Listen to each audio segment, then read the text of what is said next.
you know, I am your history teacher, but I am going to teach you today lesson first, weavers, iron smelters and factory owners. Before that, I want to make you clear that there are two parts in your history subject. Part 1 that has given in your study material, in first study material and in second and third study material you have got your first part. But in your fourth part you will get part second of history. Okay, so it is the first lesson of part second. Okay.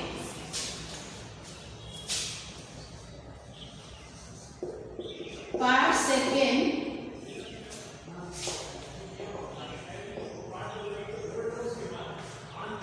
first lesson. Okay, today I am going to teach you first lesson. It is the 7th lesson, but according to your book, part second, it will be the first lesson. Weavers, iron smelters and factory owners. Before start, I am just make you clear that why it has given here weavers, iron smelters and factory owners. It is very related to your lesson.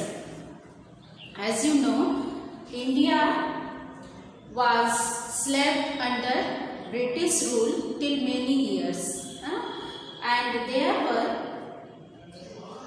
revolution in industry, okay, and technical things also was developed. Okay, so weavers, iron smelters and artisans had become helpless.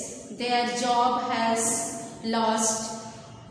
There were no any way to do their job. So because there were industrialization in 1850, Britain became to be known as workshop of the world in 18th century.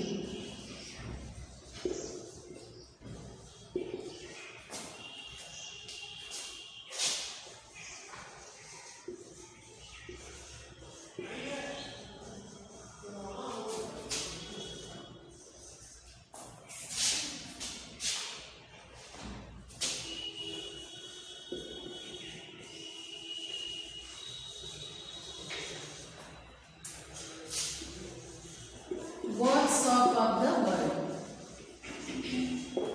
Why it has given here? Because that in that period industrialization has revolutionized. Okay, so there were no job to do the person.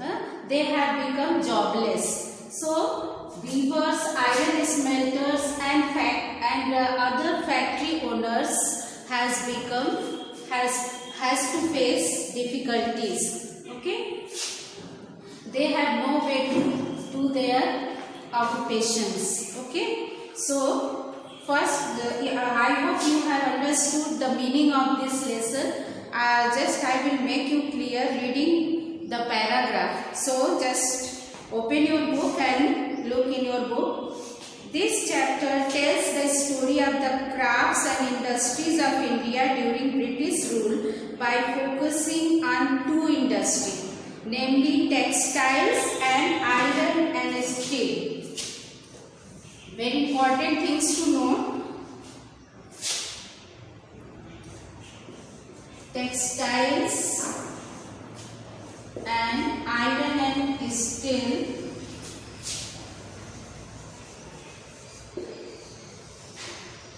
Okay. When British came to India, their purpose was only to trade in India, but they established their colonization here, and seeing the development of cheap cotton in India, they wanted to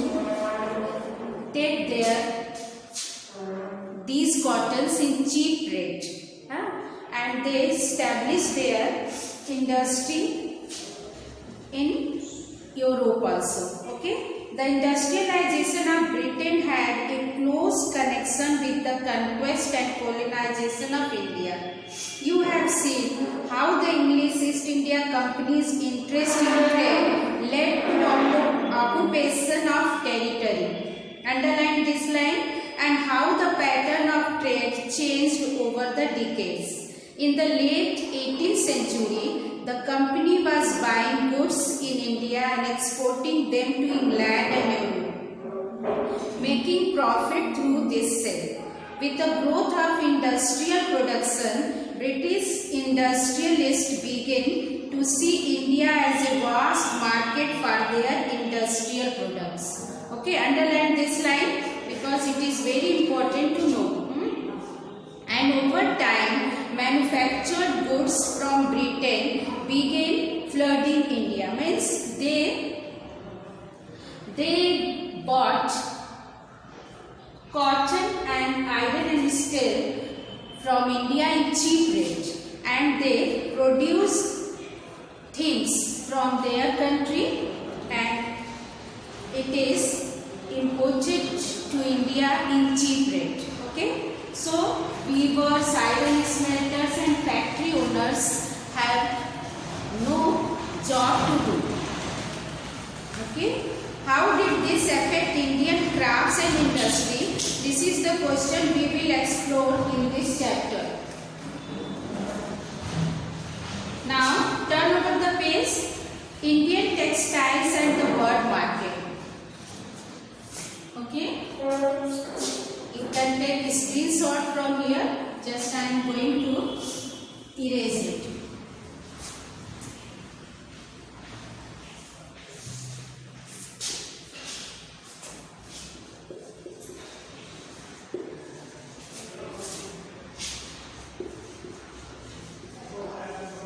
Indian textiles and the world market.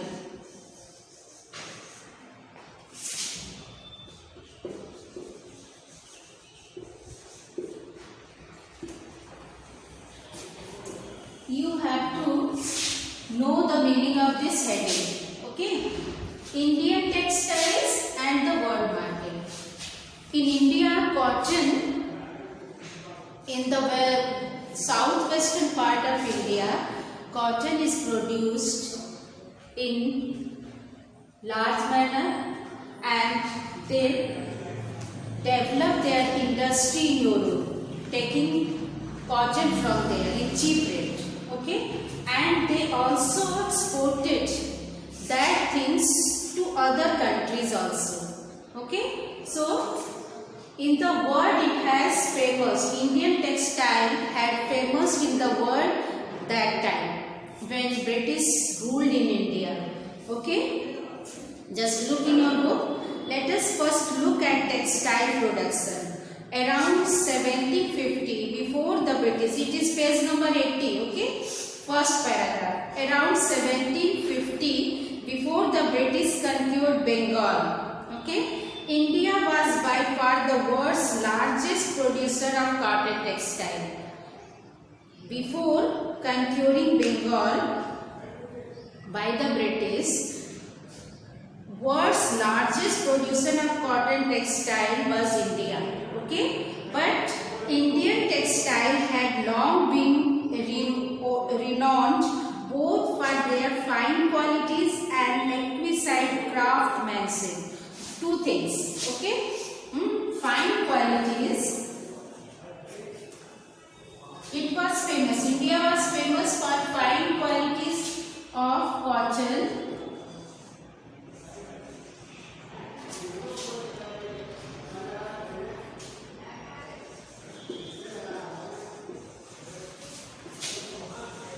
Fine quality of cotton and craftsmanship.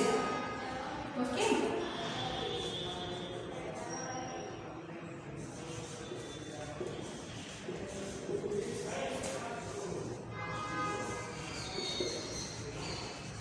Craftsmanship. I said.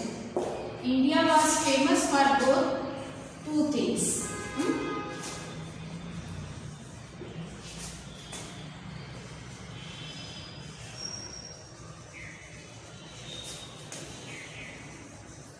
For these two things.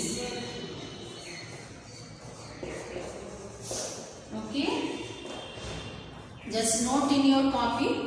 You will be able to understand after that when you are going to study the lesson. They were extensively traded in Southeast Asia, Java, Sumatra and Penang, the West and Central Asia. From the 16th century, European trading companies began buying Indian textiles for sale in Europe. They started to buy Indian textile for sale in Europe. Okay. Memories of this flourishing trade and the craftsmanship of Indian weavers is preserved in many words still current in English and other languages. India's craft work. Okay. Indian craft work.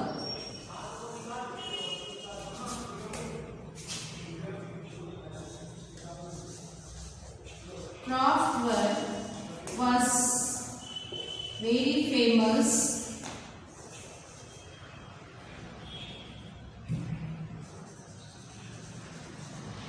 in the world.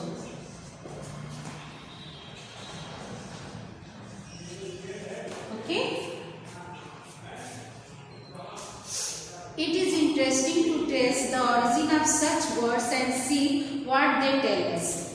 In many countries, Indian craft work was used that time. European traders first encountered fine cotton cloth from India carried by, it is in second paragraph, just look in your book, by Arab merchants in Mosul in present day Iraq. You can take a screenshot from here, just I am going to erase it. Okay.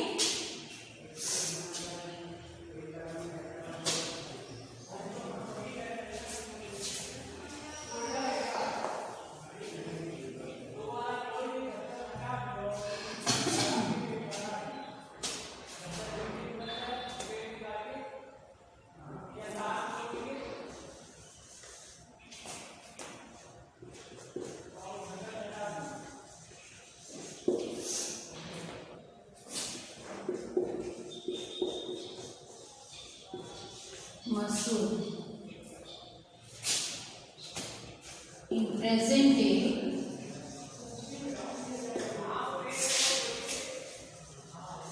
it is in Iraq. It is in Iraq. Okay, Mosul. Have you understood? That time that place was used as Mosul. So they began referring to all the finely woven textile as muslin. Muslin. It will be pronounced as muslin, a word that acquired wide currency. When the Portuguese first came to India in search of spices, as you know that European countries tried to search the spices in India. Okay, they only came here to buy spices as they used it as trade. Okay.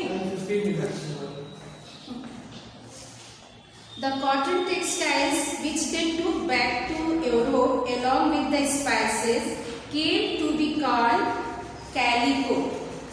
Okay. Calico is a word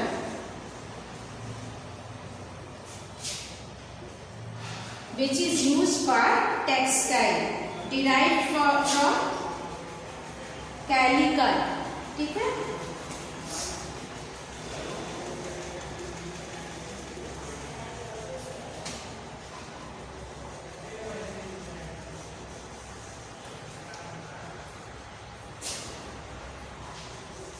derived from Calicut. Okay, and subsequently calico became the general name for all cotton textile that time, because they landed in Calicut on the Kerala coast in southwest India. Okay. There are many other words, so you have to know this word calico, which was famous for cotton textile. Calico was famous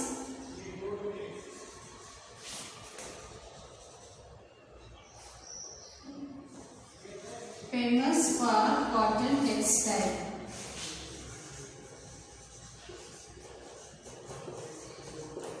That time during British period it was famous with the name cotton textile calico. Okay, there are many other words which point to the popularity of Indian textile in Western market. In, as you can see here, Patola weave. Mid 19th century, Patola was woven in Surat, Ahmedabad and Patna, highly valued in Indonesia. Indonesian people like this type of textile, Patola. Okay, you can take a screenshot from here. I am going to erase it.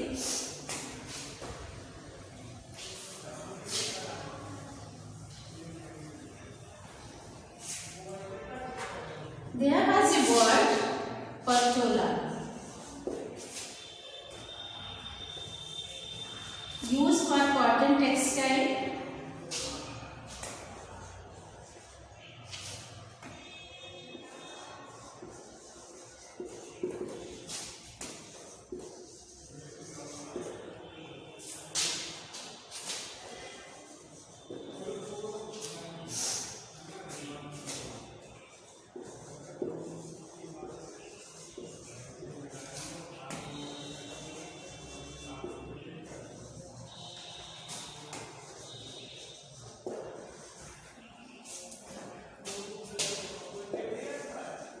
Like Indonesia.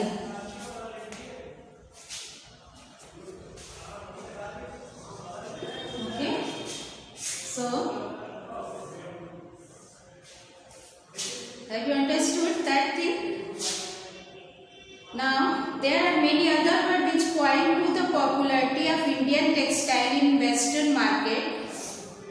In order, that year was for 5,89,000 pieces of cloth that time.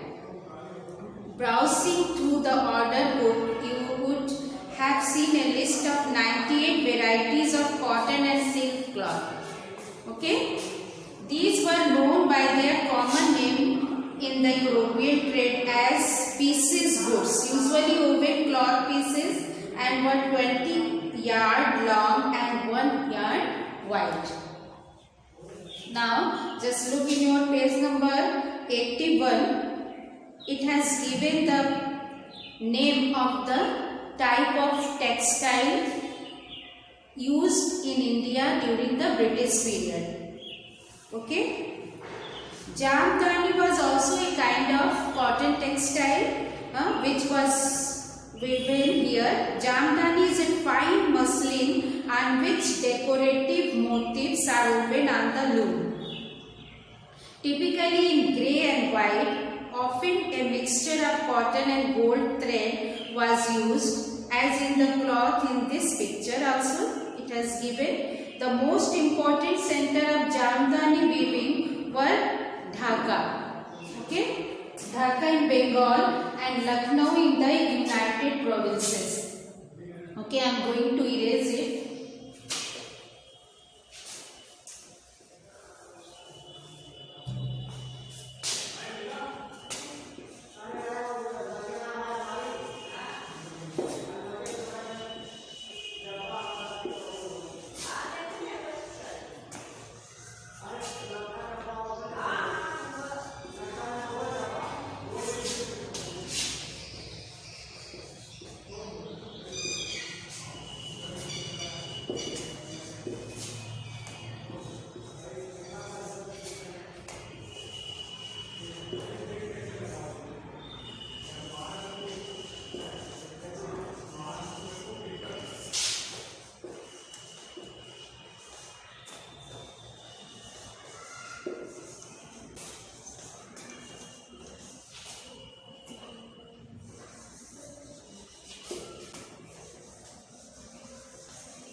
European country.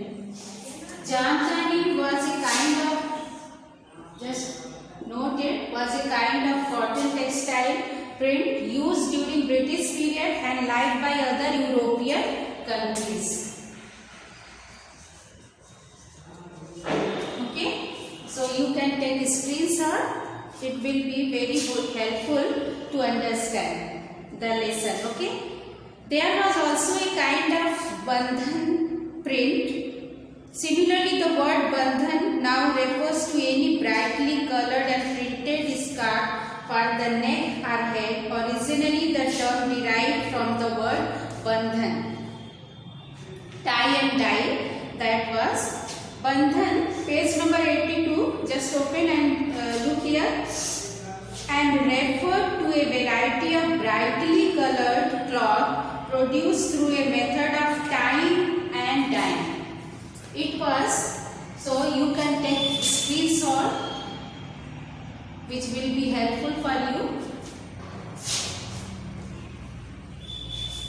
I am going to erase it.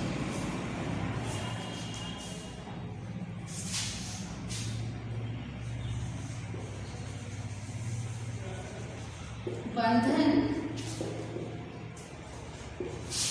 was also kind of print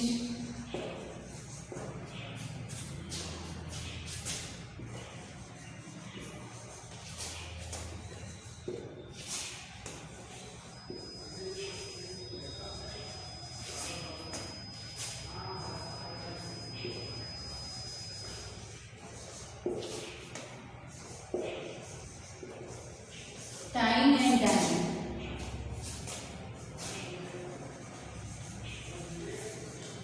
Tying and dyeing.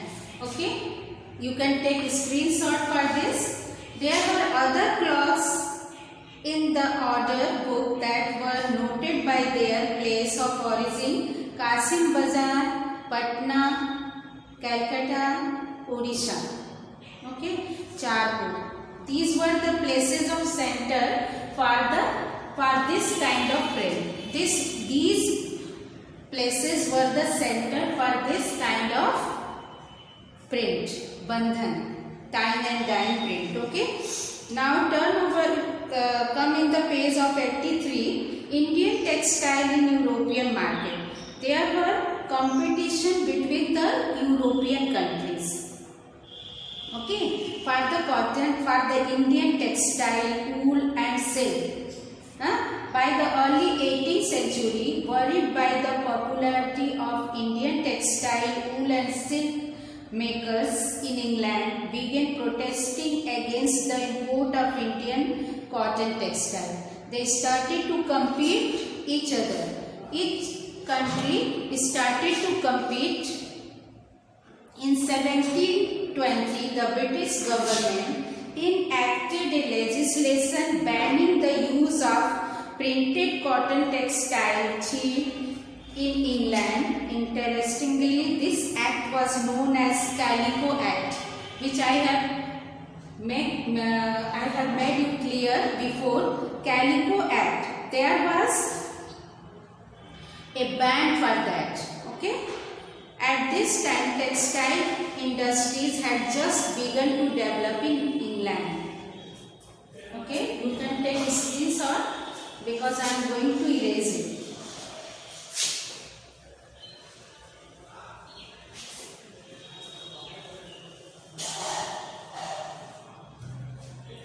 Okay, the first to grow under government protection was the calico printing industry. Indian designs were now imitated and printed in England on white muslin or plain unbleached Indian cloth. They started to imitate the print of Indian textile in England or other European countries. So weavers became jobless. Okay. Competition with Indian textile also led to a search for technological innovation in England. In 1764, the spinning jenny was invented by John Carr, which increased the productivity of traditional spindles. Okay, just note it. In 1764,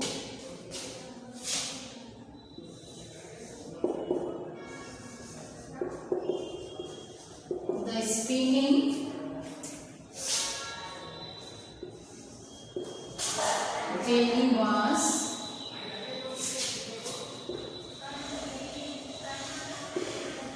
invented by